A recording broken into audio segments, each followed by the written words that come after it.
Good afternoon, everyone. We have a lot of news to cover. Not only the most anticipated Fire Week is happening, but the 1.6 version is also coming to the game. So we will cover both of these notices, and then we will cover some preparation for the Fire type week as well in this video. So stay tuned. I think the first thing we should pop into is the 1.6 update. And it is going to happen on Tuesday, I believe. Let me double check that. It is, yes, Tuesday, April 30th. So that's very soon. And we can see that one of the bigger points here is addition of a new item, the fire type candy. And this will give 4 species candy. And so what's interesting here is this is not specific for the Fire Week or the Raikou, or the Entei rather, research. But it's a standalone item that will be in the game going forwards. Some speculation in the Nirtheart Discord is that Vulpix and Ninetales may be skill specialists with the potentially new main skill, something like Candy Magnet, and then the Fire type. That could be pretty interesting. And so using a Fire type candy on a Fire type Pokemon, either from your bag's items pocket or from the Pokemon details screen, will exchange it for that Pokemon's candies. Examples of using a fire type candy S used on a Charizard gives Charmander candy X4, and here's the interesting one. Used on a Flareon, you get 4 Eevee candy. So essentially any of the evolutions will be needed at this point, whether or not you actually use it on the field or not, because you can make dark type candy and fire type candy all into Eevee candy.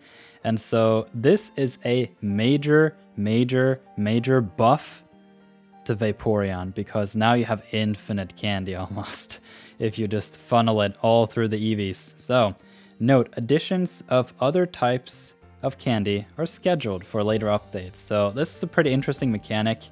I think what they're trying to do here is to make the event rewards more specific, yet not too specific like the Raikou candy and so on. So I think it's an interesting addition. I wonder how they will go about it, and if there is some sort of new main skill associated with the candy drop, because that could be pretty interesting. And then we can see addition of new relaxing sounds. I don't use the sounds on the Go++ personally, so alright. Got game contents. Partial adjustments to help our Pokemon's energy recovery from cooking. This one I think I talked about in another video, and we can see the change here is 0 to +1. That I think is a great idea, just because the way that you had to do it before, if you were to optimize your gameplay, would be you would have to cook the breakfast as the first thing you did in the morning, at the very least before you popped the energy for all Pokemon, because then that one would like push it way above 100. But if you have a good sleep score and potentially at least 1 energy recovery up, then you're pretty much at 100 when you wake up. So I do appreciate the +1, which means like throughout the day you'll get at the very least +3 on those meals, and that's nice. So adjustments, this is a big one, and the reason why I wanted to cover this before we jump into the Fire Week preparations. Adjustments to which Pokemon appear in some areas. You will be able to encounter the following Pokemon in the listed areas: Greengrass Isle, Vaporeon, Flareon, Bayleaf, Meganium, Quilava, Typhlosion, Croconaw, Feraligatr, Espeon, and Umbreon, and Glaceon. Some of these Pokemon haven't had sleep styles yet, like the Quilava and the Typhlosion, and so that's huge. Arcanine too, I'm pretty sure, and Houndoom. So at Taupe Hollow, we'll see Arcanine, Quilava, Typhlosion, and Houndoom. That makes the potential new Carmine Volcano discussion not as strong, because then a lot of these volcano themed Pokemon then appear in multiple areas.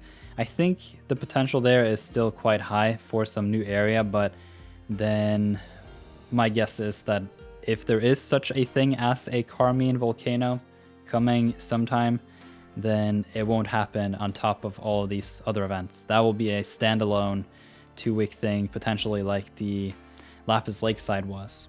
I am interested though by the fact that we are getting more fire types, which could coincide somehow, but the fact that we are seeing these new sleep styles for Pokemon in the earlier areas makes me wonder if, yeah, that is a little bit on the back burner. And I also talked on Discord with some of you guys about the area bonus, and it seems that just if you optimized everything since week 1 in Pokemon Sleep at the current max area bonus, which is 60%, and with the current number of areas, then if you use the EZZ ticket and perfectly just distribute that 5+ in the area bonus each week, then we should be able to max out everything by mid-September. If they increase that by 10%, then it would be out November. So I think it is likely that before November, we'll either get a 10% increase or a new area, or both. And so that is something to just keep in mind, that kind of trajectory into the future of what they're planning. It seems odd to just stop the area bonus at 60%, so I'm sure they have some plans. Maybe I'll cap at 100.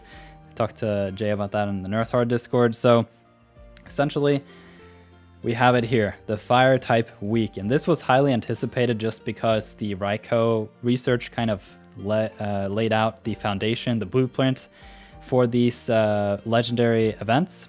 And so the fire type week event lasts from Monday, May 6th until May 13th in all areas. But as we will see, there are certain Pokemon that will show up at Taupe Hollow and nowhere else.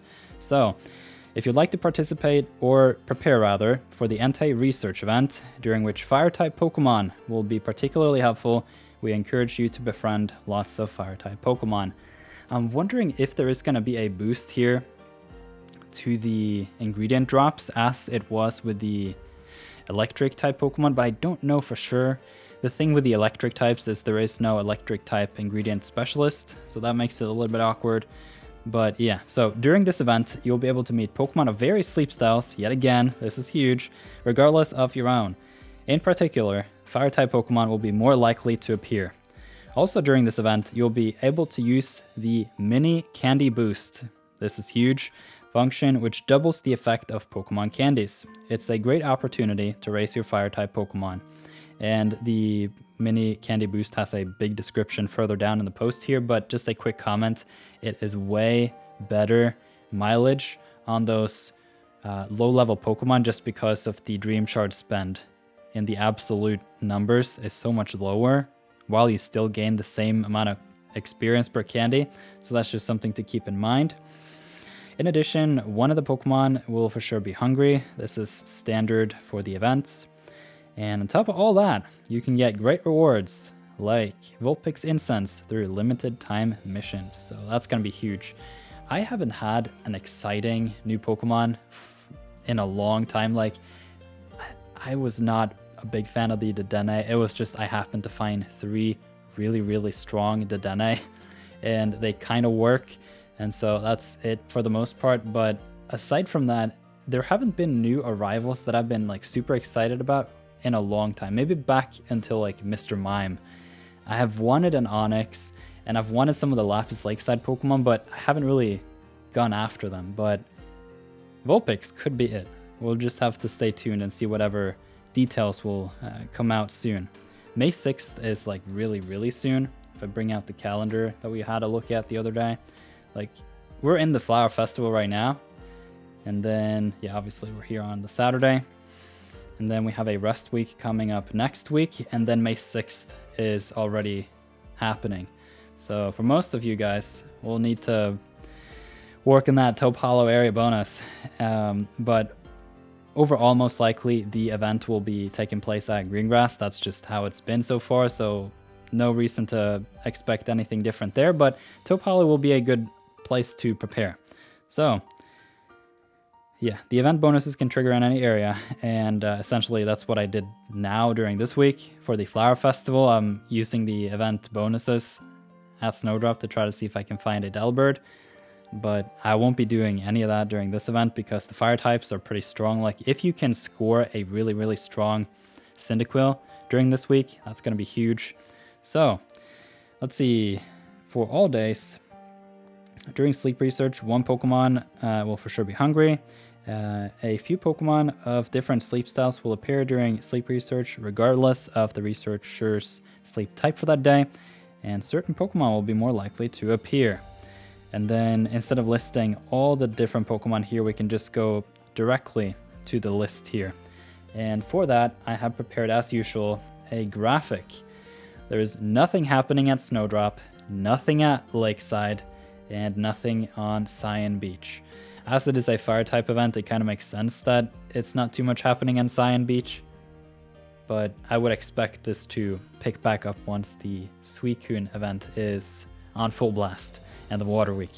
Now that we have Fire Week, we can pretty much guarantee there's going to be a Water Week too. So for the event here, you can see that we got the Charmander line, we got Vulpix. This question mark is Ninetales. We don't have a picture for it yet, so I haven't really even put a substitute file, but the question mark is the Ninetales. And then we have Growlithe, Flareon, and the Cyndaquil line. And then for the first time, we will be able to see Quilava, Typhlosion, Arcanine on Taupe Hollow, and probably some new sleep styles for Flareon as well. And so for the most part, most people, without a doubt, should go to Taupe Hollow. As a whole, you will find a lot more of these Pokemon too during the event, because Greengrass Isle tend to be quite crowded. And so with these potentially interesting sleep styles too on the Quilava and the Typhlosion and the Arcanine, you have a good chance of boosting your total number of sleep styles past 340, and that's probably going to be a good place to get past as soon as possible. So I think we can hop back into the game here and cover the mini candy boost, which is a big deal. I've been holding on to investing in my Raichu, which I probably will invest in during this event up until the point where I find a good Cyndaquil. I don't think I'll be able to find one though early enough for it to make it possible for me to use the candy boost every day on the Cyndaquil. We'll just have to see. Maybe I'll be lucky next week. I will be going to Taupe Hollow next week to start the Cyndaquil hunt. I will have to put the Delibird hunt on the ice for a little while. And so the mini candy boost uses fewer dream shards than the candy boost function that appeared before. So it can be easily used even by researchers who are just beginning to play Pokémon Sleep. Whoa! Using mini candy boost lets your helper Pokemon get twice the usual amount of experience from candies in exchange for using 4 times the usual amount of dream shards per candy. This function can be used with up to 50 candies per day.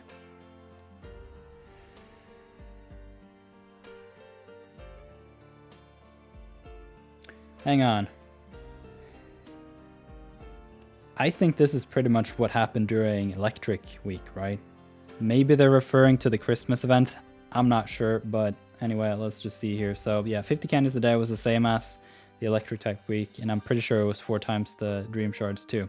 There was one of the events that was like 6 times. That was like crazy. So yeah, you can turn that off if you don't want it. And all right. I don't think there's anything else here at the bottom. So essentially, this is going to be pretty huge if you can somehow find a Vulpix to train up, like during next week before the Candy Boost is available.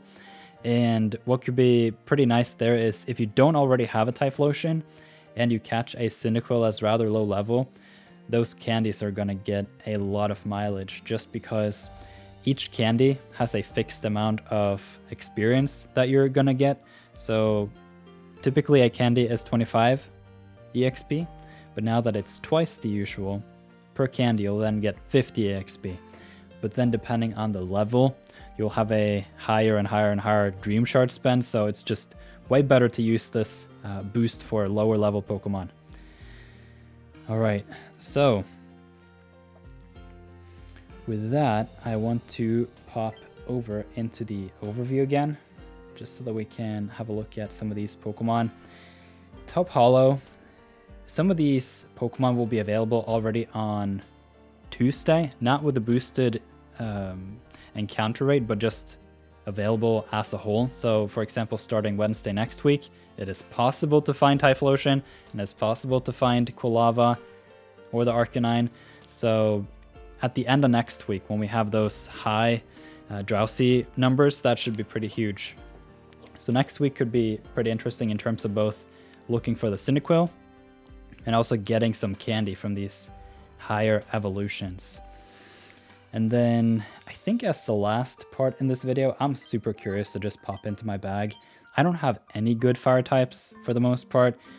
I have the Flareon, but it's mostly a skill specialist. It doesn't have the berry finding, and my Charizard is pretty okay.